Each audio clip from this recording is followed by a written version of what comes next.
To kardynał, a to żona kardynała. Czekaj, no ją tu to jest skubańcu jeden, no. To żona kardynała,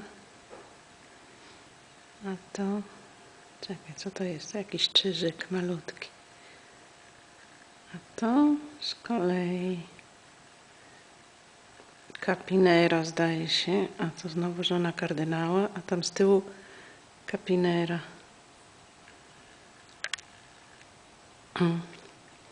To kapinera. Zresztą nie jestem taka pewna, czy ona się nazywa kapinera, ale wygląda. A tu z tyłu żona kardynała i krzyżyk.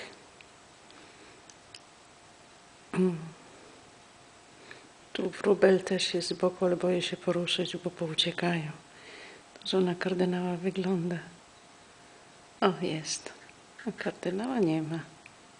Gdzie się podział?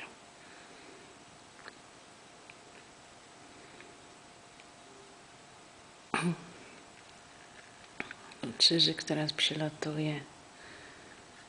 No dobra, już koniec chyba.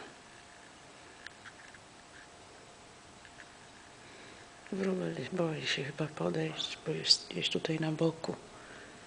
A ja z kolei się boję ruszać też. Ale tutaj samiczek kardynała dużo.